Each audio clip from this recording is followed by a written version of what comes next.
नमस्कार साथियों, मैं प्रज्ञा पांडे स्वागत करती हूं आप सभी का राउज एकेडमी के ऑनलाइन प्लेटफॉर्म पर। बात करने वाले हैं रिलीजियस रिपोर्ट के बारे में जिसे यूएस की एक एजेंसी ने यहां पर रिलीज किया है और इंडिया के ऊपर बहुत बुरा सा एक टैग लगाया है कि भैया इंडिया जो है ये कहीं ना कहीं टॉलरेंट नहीं है टुवर्ड्स दी अदर रिलीजन। देखिए ये स्टेटमेंट दिया जा रहा है यूएसए के द्वारा और ये अपने आप में एक रेयर इंसिडेंट है जो यहां पर हमें देखने के लिए मिलेगा। हालांकि ये जो पूरी की पूरी रिपोर्ट है ये ना केवल इंडिया के बारे में बात कर रही है बल्कि पाकिस्तान और दूसरे नेशंस के बारे में बात कर रही है। लेकिन थोड़ा सा विचित्र लगता है जब यूएस इस तरीके के स्टेटमेंट दूसरे देशों के ऊपर लगा देता है कि भाई आप रिलीजियस इंटॉलरेंस हैं, आपके यहां रिलीजियन फ्रीडम नहीं है। लेकिन जब बात आती है स्वयं के देश की जहां पर नस्ल भेदी टिप्पणियां हमें देखने मिलेंगी, नस्ल भेद देखने मिलेगा, तब इसके बारे में कोई बात नहीं करता है। ये रिपोर्ट क्या है, यूएसए को इंडिया से क्यों प्रॉब्लम हो रही है और रशिया का इसमें क्या कनेक्शन है, हम सारी चीजें यहां पर विस्तार में चर्चा करेंगे। चलिए सबसे पहले समझ लेते हैं कि यूएस की एक एजेंसी है जिसने इश्यू करा है एक रिलीजियन फ्रीडम रिपोर्ट और यहां पर कंसर्न दिखाया है।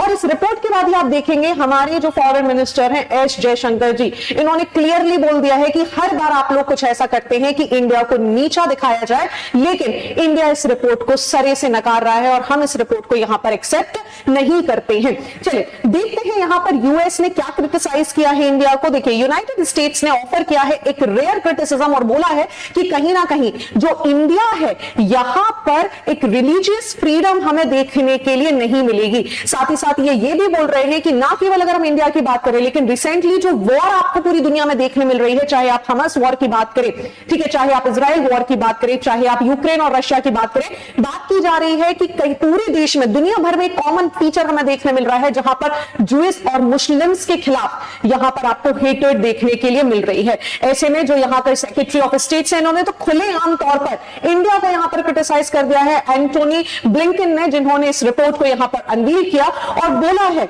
यहां पर कि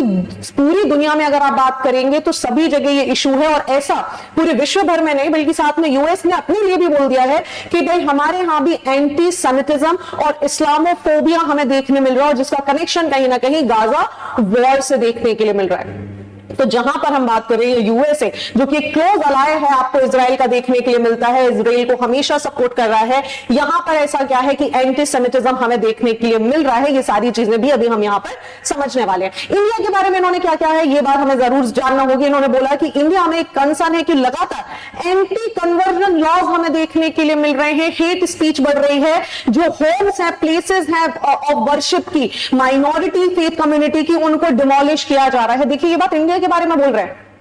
कि इंडिया में रिलीजियस इंटॉलरेंस है, जबकि इंडिया एक वो देश है जो कि कॉन्स्टिट्यूशनल तौर पर यहां पर फ्रीडम ऑफ रिलीजन की गारंटी दे रहा है जो कि दुनिया में आपको ना के बराबर देशों में देखने मिलेगी। हम समझेंगे इस रिपोर्ट के एंड होते होते कि इंडिया में कॉन्स्टिट्यूशनल प्रोविजन कहां पर है जहां रिलीजन फ्रीडम की गारंटी इंडिया दे रहा है और क्या यूएस का सेक्युलरिज्म कहता है और क्या इंडिया का सेक्युलरिज्म यहां पर कहता है। दूसरी चीज यहां पर बात करें तो इन्होंने एक और यहां पर चीज बोली है। देखिए इन्होंने कंसर्न दिखाया है ना केवल भारत के ऊपर बल्कि ये कंसर्न पाकिस्तान के ऊपर भी दिखाया गया है जहां पर ब्लैस्फेमी लॉज आपको देखने मिलेंगे। दैट मींस अगर किसी तरीके का एक वर्शिप की जा रही है, पूजा की जा रही है तो उसको लेकर भी यहां पर इशू क्रिएट किए जा रहे हैं। रिसेंटली भी हमने न्यूज में देखा था कि कुछ क्रिश्चियन कम्युनिटी के लोग थे, यहां पर पाकिस्तान में मॉब लिंचिंग की गई, उन्हें मारा गया, उनके प्रेयर जो वर्शिप के एरियाज थे उनको भी डिस्ट्रॉय कर दिया गया था और उसी की वजह से ये पूरे के पूरे स्टेटमेंट यहां पर दिए जा रहे हैं। अब ये केवल विचित्र बात नहीं है, विचित्र बात ये भी है कि जब प्राइम मिनिस्टर नरेंद्र मोदी तीसरी बार कॉन्जिक्यूटिवली तीसरी बार प्राइम मिनिस्टर के तौर पर यहां पर चुने गए तो जो बाइडेन ने बधाई दी, खुशी भी दिखाई, लेकिन एक शब्द का इस्तेमाल किया गया। आप देखिए ये जो शब्द है ना ये सीक्रेटली हमारे दिमाग में डाले जाते हैं कि देखिए आप पता भी नहीं चल पाएगा और आपको साइकोलॉजिकली तरीके से ना टेम्पर कर दिया जाएगा। तो आपका साइकोलॉजिकल टेम्पर किया जाता है बिल्कुल वैसे ही जैसे मोबाइल को टेम्पर कर लेता है, हैक कर लेता है, आपको पता भी नहीं चलेगा, उतना सीक्रेटली ये सारी चीजें वर्ल्ड लेवल पर की जाती हैं। हम इसे कहीं ना कहीं इग्नोर कर देते हैं, हम इन्हें लाइटली लेते हैं, लेकिन ट्रस्ट मी हमें इन सारी चीजों को हल्के में लेने की जरूरत नहीं है। और जो बाइडेन यहां पर क्या बोल रहे हैं, we are embracing the prime minister Narendra Modi the Hindu nationalist who recently secured a third term. India जो कि अपने कॉन्स्टिट्यूशन अपने प्रियम्बल में तक यहां पर बोल रहा है कि देखिए हम सेक्युलर नेशन है, हम पंथ निरपेक्ष राज की परिकल्पना यहां पर करते हैं, वहां पर ऐसा स्टेटमेंट आना, हिंदू नेशनलिस्ट बोलना कहीं ना कहीं ठीक नहीं। अब आपको लग रहा होगा अरे क्या हुआ, जो बाइडेन ने तो कांग्रेचुलेट किया था, लेकिन ट्रस्ट मी ये जो शब्द है ना हिंदू नेशनलिस्ट यही काफी। और आप सभी को याद होगा योगी जी के समय पर भी यही हुआ था जब उनको यहां पर कुछ स्टेटमेंट्स दिए गए थे। आगे यहां पर हम बात करें तो यूएस ने यहां पर कंसर्न भी शो कर दिया कि भाई देखिए अब यूएस को प्रॉब्लम कहां से हो रही है, क्योंकि आप यहां पर समझने की कोशिश करिए इंडिया और रशिया की यहां पर जो मिलिट्री और टेक्नोलॉजिकल डोमेन यहां पर बढ़ता जा रहा है। रिसेंटली हमें न्यूज में भी देखने मिल रहा है कि ऐसे कयास लगाए जा रहे हैं कि जो प्राइम मिनिस्टर नरेंद्र मोदी है ये विजिट करने वाले हैं रशिया में। रिसेंटली रशिया ने कोल भी इंडिया को ट्रांसपोर्ट कर दिया। तो अब आप सोचिए दो बड़ी विचित्र सी घटना यहां पर हो गई जो कि यूएस के लिए टेंशन की बात बनी है और इसीलिए यूएस थोड़ा सा गड़बड़ाया हुआ है और कुछ तो भी यहां पर स्टेटमेंट दे रहा है। सो पहली चीज यहां पर क्या होगी, अभी तक तो इंडिया भाई यहां पर क्या ले रहा था, पेट्रोलियम, लेकिन अब इंडिया ने यहां पर ले लिया है कोल भी और इसकी वजह से जो रशिया और इंडिया की टाइज हैं ये भी क्लोज होते जा रहे हैं। और जहां अगर हम यूएसए की बात करें तो यूएस जो कि यहां पर रशिया का एंटी है, जो कि यहां पर लगातार सैंक्शंस लगा रहा है, ऐसे में इंडिया की बढ़ती हुई नजदीक है, इसके लिए टेंशन की बात है। इसीलिए यूएस किसी ना किसी तरीके से चाह रहा है कि इंडिया की जो इमेज है, इंडिया की जो छवि है वैश्विक स्तर पर, क्योंकि ये जो रिपोर्ट्स है ना इन्हें वैश्विक स्तर पर पढ़ा जाता है और इनको मान्यता दी जाती है और हम इन्हीं रिपोर्ट्स को लेकर गाते हैं कि भाई देखिए इंडिया तो ऐसी कंट्री, इंडिया तो ऐसी कंट्री। तो इस तरीके का एक वातावरण, एक इमेज क्रिएट करने की कोशिश यहां पर यूएसए के द्वारा की जा रही है। लेकिन बात करिए अगर हम हमारे स्टेट मिनिस्टर्स के बारे में बात करें हम, तो इसको यहां पर पूरी तरीके से डिक्लाइन किया गया है। इंडिया ने क्रिटिसाइज कर दिया है, बोला है कि ये जो रिलीजियस फ्रीडम रिपोर्ट आपने यहां पर निकाली है ये एक तरीके का प्रोपेगेंडा है जो भारत के खिलाफ यहां पर विदेशियों के द्वारा यहां पर किया जा रहा है। और ये इंडिया के मिनिस्ट्री ऑफ एक्सटर्नल अफेयर्स के जो स्पोक्स पर्सन है रणधीर जायसवाल जी, उन्होंने इसके बारे में क्लियरली बोला है। उन्होंने बोला है कि जब आप इस फ्रीडम रिलीजियस रिपोर्ट के बारे में बात करते हैं, इसकी जो प्रोसेस है वही अपने आप में इतनी ज्यादा गड़बड़ है कि ये बिल्कुल भी ठीक नहीं है। तो प्रोसेस क्या है, ये रिपोर्ट कौन निकालता है, चलिए यहां पर हम इसको समझते हैं। चलिए सो जब हम इस रिपोर्ट के बारे में यहां पर बात कर रहे हैं, सो सबसे पहले देखिए United states commission on freedom religious, ठीक है, इनके द्वारा ये रिपोर्ट यहां पर निकाली जाती है, इंटरनेशनल रिलीजियस फ्रीडम रिपोर्ट। ये एक इंडिपेंडेंट यहां पर बॉडी है जो कि फेडरल गवर्नमेंट कमीशन के द्वारा यहां पर चलाई जाती है, जिसका मुख्य उद्देश्य जो यूनिवर्सल राइट है फ्रीडम ऑफ रिलीजन का, उसको यहां पर मेंटेन करना और उसके बारे में जानकारी देना। एडवाइजरी टाइप का रोल है, दैट मींस ये एडवाइस दे सकते हैं नेशन को, बता सकते हैं कि देखिए हमने रिपोर्ट की है, हमने आइडेंटिफाई किया है, हमारी प्रोसेस है कि आपके यहां रिलीजियस फ्रीडम नहीं है, डू सम चेंजेस। लेकिन इनकी बात एडवाइजरी है, इसको मानना किसी भी कंट्री के लिए कंपलसरी नहीं है। हेडक्वार्टर की बात करें तो वॉशिंगटन डीसी में हमें देखने मिल जाएगा। एग्जामिनेशन पॉइंट ऑफ व्यू से ये थोड़ा सा महत्वपूर्ण हो जाता है हमें समझने के लिए। इसके एस्टैब्लिशमेंट की अगर हम बात करें तो देखिए इसको लाया गया था इंटरनेशनल रिलीजियस फ्रीडम एक्ट 1998 के बाद। यूएससीआईआरएफ की बात करें तो इसकी जो रिकमेंडेशन है मैंने आपको बता दिया, ये नॉन बाइंडिंग हमें नेचर में देखने के लिए मिलते हैं। और इंडिया के स्टैंड की बात करें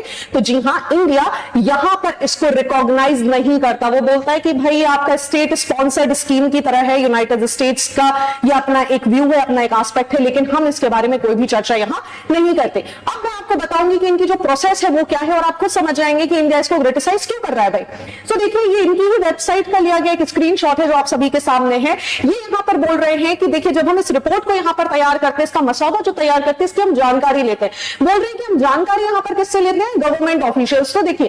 गवर्नमेंट ऑफिशियल्स तो जानकारी देने से रहे, तो जानकारी किससे लेते होंगे, बोल रहे हैं रिलीजियस ग्रुप से जानकारी ले रहे हैं,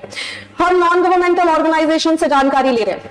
हम journalist, human right monitors, academicians, media और दूसरे सोर्सेज से यहां पर जानकारी लेते हैं। लेकिन बड़ी मजेदार बात यह है कि ये बोलते हैं हमने सोर्सेज क्या है हमारी इस इंफॉर्मेशन का, उस सोर्स का ये खुलासा कभी नहीं करते। तो अब ये जानकारी इन्होंने किसी से ली है या मनगढ़ंत जानकारी है, या तो न्यूज में तो आप देखिए बहुत सी चीजें चलती है, तो ये उस न्यूज को उठाकर अगर बात करेंगे तो यूएसए के ऊपर भी हम इस तरीके की क्लेम लगा सकते हैं। तो प्रॉब्लम यह है कि सोर्स क्या है, और ये सोर्स अपना कभी भी डिस्क्लोज नहीं करते, और इसी की वजह से आप देखेंगे तो इंडिया इसको रिकॉग्नाइज नहीं करता। इंडिया बोलता है कि देखिए आप फालतू की बातें मत करिए, हमारा देश धर्मनिरपेक्ष है और हम यहां पर इसकी कॉन्स्टिट्यूशनल गारंटी देने की भी बात कर रहे हैं। नाउ द क्वेश्चंस कम कि यूएसए जब इस तरीके के हमारे ऊपर आरोप प्रत्यारोप लगा रहा है, तो क्या यूरोप अपने आप को, यूएसए जो खुद भी बोल रहा है कि हमारे यहां एंटी सेमिटिज्म और इस्लामोफोबिया है, तो यहां पर ऐसा क्यों है। तो आप समझिए यूएस की जब हम बात कर रहे हैं, ओके, सो जब भी हम यूएसए की बात करते हैं यहां पर, तो समझिए 1791 के बिल ऑफ राइट्स के साथ यहां पर जब हमने यूएसए की स्थापना करी थी, तो एक चीज बोला गया था कि भाई देश का अपना कोई भी रिलीजन नहीं होगा और किसी भी रिलीजन मैटर से देश अपने आप को दूर रखेगा। तो एक तरीके से हम बात करें तो एक नॉन इंटरफेरेंस पॉलिसी को यहां पर यूएसए के द्वारा प्रमोट किया गया। अब प्रॉब्लम क्या है, लेकिन आप देखिए 9/11 का इंसिडेंट हुआ और 9/11 इंसिडेंट के बाद से ही यूएसए में भी अगर आप देखेंगे तो इस्लामोफोबिया यहां पर हो गया। अब इस्लामोफोबिया की वजह से प्रॉब्लम क्या है भाई, जो माइनॉरिटीज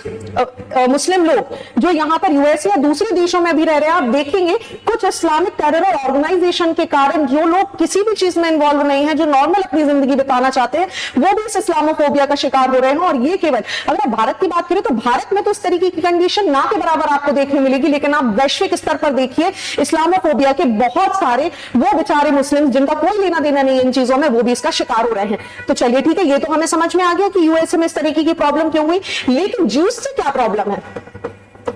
एंटीसेमिटिज्म हमें यहां पर क्यों देखने के लिए मिल रहा है, जबकि यूएस से तो बड़ा क्लोज अलाई है। तो उसके होने का कारण फिर से ऐतिहासिक है। 1791 बिल ऑफ राइट्स की जब हम यहां पर बात करते हैं तो यूएसए की स्थापना हुई, यूएस की परिकल्पना हुई कि भाई स्टेट का कोई रिलीजन नहीं होगा, किसी भी रिलीजियस मैटर से स्टेट अपने आप को यहां पर दूर रखेगा, उसमें इन्वॉल्व नहीं होगा। लेकिन जब इसकी स्थापना हुई तो यहां पर आप देखेंगे जूस, जो कि सबसे ज्यादा हम बात करें तो ट्रेडिंग या बात करें तो जिनकी अपनी खुद की खासियत है कि ये सबसे ज्यादा रिचेस्ट लोग भी आप देखेंगे तो आप अपनी मेहनत के बलबूते पर बनने वाले जूस लोग आपको देखने मिलेंगे। सो जैसे ही ये यूएसए गए तो यहां पर इन्होंने अपने आप को एस्टैब्लिश किया, लेकिन इसी समय यूएसए में जो डच गवर्नर थे इन्होंने इनको भगाने की कोशिश करी, परसिक्यूट करने की कोशिश करी, बट चूंकि ज्यूज जो थे ये यहां पर ट्रेड रूट्स में माहिर थे, ये व्यापार बहुत अच्छे से करना जानते थे, तो इस समय की यूएसए की मजबूरी थी कि उसे ज्यूज को यहां पर क्या करना पड़ा, उसको यहां पर अपने पास शरण लेनी पड़ी, टेक केयर करना पड़ा। क्योंकि आप देखिए यही वो लोग हैं जो बाद में जाकर मिलेनियर और बिलियनियर बनेंगे, और यूएस में जो सबसे ज्यादा इकोनॉमिक ग्रोथ होगी ना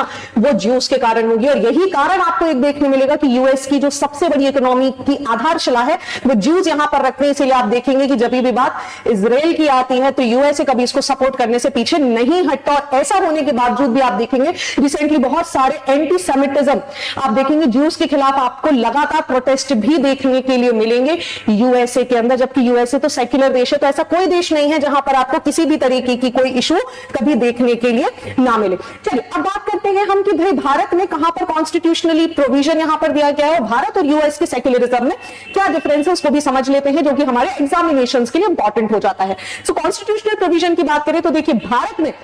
हमारे संविधान में लिखा हुआ है फंडामेंटल राइट्स पार्ट 3 में कि आर्टिकल 25 से 28 तक हम फ्रीडम ऑफ रिलीजन यहां पर दे रहे हैं। In fact FR Bommai versus Union of India 1994 की अगर हम बात करें तो सुप्रीम कोर्ट ने यह तक बोल दिया था कि स्टेट का अपना कोई रिलीजन नहीं हो सकता, स्टेट को अपने आप को किसी भी प्रकार के धार्मिक चीजों से दूर रखना होगा। सो 25 यहां पर बोल रहा है कि देखिए आपके पास फ्री प्रोफेशन, प्रैक्टिस और प्रोपोगेशन अपने धर्म को करने का पूरा अधिकार है। तो आप ये बताइए जो यूएस यहां पर क्लेम कर रहा है कि भाई इंडिया में नॉन एंटी कन्वर्जन लॉज है, वो कहां से हानिकारक है? भाई हम बोल रहे हैं कन्वर्ट मत करवाइए जबरदस्ती, कोई स्वेच्छानुसार अगर किसी धर्म में जा रहा है तो भारत को प्रॉब्लम नहीं है, क्योंकि हम यहां पर कॉन्स्टिट्यूशनल गारंटी दे रहे हैं। वही आर्टिकल 26 यहां पर बोल रहा है freedom to manage religious affair, 27 यहां पर बात कर रहा है freedom as to payment of taxes from the promotion of any particular religion, और 28 भी यहां पर फ्रीडम दे रहा है कि किसी भी प्रकार के जो रिलीजियस इंस्ट्रक्शन है, रिलीजियस वर्शिप सेंटर है, एजुकेशनल इंस्टीट्यूशन है,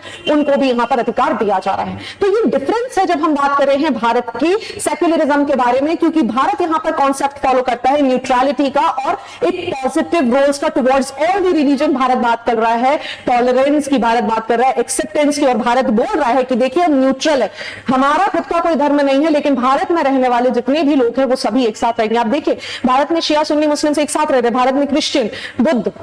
ज्यूस, पारसी, जैन, सभी आपको सिख, सभी लोग यहां पर देखने मिलेंगे, सभी हंसी खुशी यहां पर रह रहे हैं। बाकी देशों की तरह ऐसा नहीं है कि केवल और केवल एक पर्टिकुलर कम्युनिटी लार्ज एरिया पर रह रही है, लेकिन भारत में आपको सारी कम्युनिटीज यहां पर देखने के लिए मिल जाएंगी। वहीं अगर हम यूएसए की बात करें तो एक प्रिंसिपल को फॉलो करते हैं which is the non interference in the matter of religion, और स्टेट किसी भी तरीके का एक्शन नहीं लेगी रिलीजियस मैटर में। जबकि भारत में बात करें तो स्टेट यहां पर इंट्रोड्यूस कर सकती है रिलीजियस रिफॉर्म, ताकि समझिए यहां पर बहुत इंपॉर्टेंट है, ताकि प्रोटेक्ट किया जा सके माइनॉरिटीज को। और ऐसे में जब भारत के लिए बोला जा रहा है कि भारत में माइनॉरिटी सुरक्षित नहीं है, तो ये बहुत बड़ा प्रश्न लगाता है यूएस की इस एजेंसी के ऊपर। तो ये था इस रिपोर्ट के बारे में, इस रिपोर्ट से रिलेटेड हमें क्या जानना था, क्या सारी चीजें जरूरी थी, ये मैंने आपको यहां पर बताया। आपको वीडियो कैसा लगा है मुझे कमेंट सेक्शन में जरूर बताइएगा। Thank you and see you soon.